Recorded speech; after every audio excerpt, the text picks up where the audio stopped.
ഓർമ്മയെന്ന് വെച്ചാൽ അവിടെ ഒരു 7 സ്കൂളും പേരാമ്പ്ര സ്കൂളും ഒരു പോലീസ് സ്റ്റേഷനും പിന്നെ ചായപ്പീടി 2 ചെറിയ കടകളും ഇത്രയേ ഉള്ളൂ. വണ്ടികളൊന്നും വളരെ കുറവാണ്. ഞങ്ങളൊക്കെ ഇവിടെ നടന്നേ വരാൻ പറ്റും. ഞാൻ എൻ്റെ കല്യാണ സാരിയൊക്കെ എടുത്തത് ഇവിടെ നിന്നാണ്. എൻ്റെ മക്കളെ കല്യാണത്തിനുള്ള ഡ്രസ്സുകളൊക്കെ എടുത്തതോടും ഇപ്പോൾ എടുക്കുന്നതൊക്കെ അവിടെ നിന്ന് തന്നെ, വേറെ കടയിൽ നിന്ന് എടുക്കാറില്ല.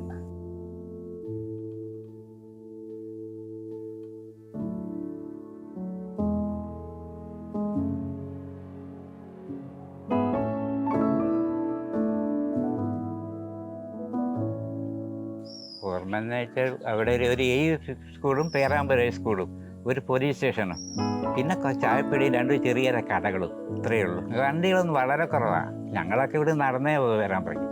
എന്നിട്ട് ആദ്യത്തൊന്നും ഇല്ല, ഒരു നല്ലൊരു തുണി ഷോപ്പില്ല. അന്ന് കുറച്ച് കടകൾ മാത്രമേ ഉണ്ടായിരുന്നുള്ളൂ. പിന്നെ പെരാമയെ സംബന്ധിച്ചിടത്തോളം ആദ്യത്തെ കോണറായ രേജിക്ക് നായരുണ്ടായിരുന്നു.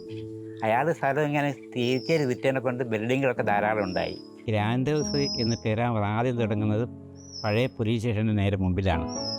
അന്ന് ഗ്രാൻഡ് ഹൗസ് എന്ന പേരില്ല. അതിൽ നിന്ന് കുറേ വർഷങ്ങൾക്ക് ശേഷമാണ് ഇപ്പോഴുള്ള ബിൽഡിങ്ങിലേക്ക് മാറ്റിയതും ഗ്രാൻഡ് ഹൗസ് എന്ന പേരിട്ടതും. അത് പോലീസ് സ്റ്റേഷൻ്റെ മുമ്പിലുള്ള കച്ചവടത്തിൽ അന്ന് ചെറിയ കച്ചവടത്തിൻ്റെ കാലഘട്ടത്തിൽ ഞങ്ങൾ പരിചയക്കാരാണ്. അതായത് ഞാനന്ന് പേരാമ്പ്ര സ്കൂൾ പഠിക്കുന്നവരും അവിടെ നിന്നാണ് ഡ്രസ്സ് എടുക്കൽ. അതൊരു 58 മുതൽ 62, 70 വരെയുള്ള കാലഘട്ടത്തിലാണ്. 65 വരെ AUP യിലും UP യിലും പഠിക്കുന്ന കാലത്ത് പേരാമ്പ്രയായിട്ട് എപ്പോഴും ബന്ധപ്പെടുന്ന ഞാൻ എൻ്റെ കല്യാണ സാരിയൊക്കെ എടുത്തത് ഇവിടെ നിന്നാണ്. എൻ്റെ മക്കളെ കല്യാണത്തിനുള്ള ഡ്രസ്സുകളൊക്കെ എടുത്തതോടും ഇപ്പോൾ എടുക്കുന്നതൊക്കെ അവിടെ നിന്ന് തന്നെ, വേറെ കടയിൽ നിന്ന് എടുക്കാറില്ല. ഗ്രാൻഡ് ഹൗസിൻ്റെ വളർച്ചയ്ക്ക് കാര്യമായ പങ്ക് വഹിച്ച ഒരു എനിക്ക് ആദ്യം പറയാനുള്ളതായിരുന്നു പ്രഭാകരൻ എന്നൊരാളുണ്ടായിരുന്നു, ഗോവിൻചെട്ടിയാർ അനിയൻ. അദ്ദേഹത്തിൻ്റെ വിയോഗം പേരാമ്പ്രയെ തന്നെ ഒരു നഷ്ടമാക്കി തീർന്നു. ഇപ്പം അത് കാലകാലത്തു നിന്നും ഓലൊക്കെ വിമുക്തമായി എങ്കിലും ഇപ്പോൾ അവർ ഓർമ്മകൾക്ക് ഓരോ മുമ്പിൽ സംസാരിക്കുന്നവർക്ക് ഒരു വിഷമമുണ്ട്, ഞാക്കുമുണ്ട്. കാരണം അത്രയും ഒരു ബന്ധമാണ് തമ്മിൽ.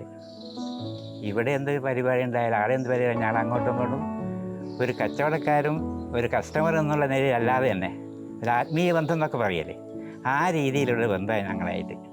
അത് ഇന്നും തുടരുന്നു. ഞങ്ങളുടെ മക്കളും അത് തന്നെ, എൻ്റെ മകനും മകളും ഒക്കെ ഇപ്പോഴും പർച്ചേസ് ചെയ്യുന്നത് അവിടെ നിന്ന് തന്നെയാണ്.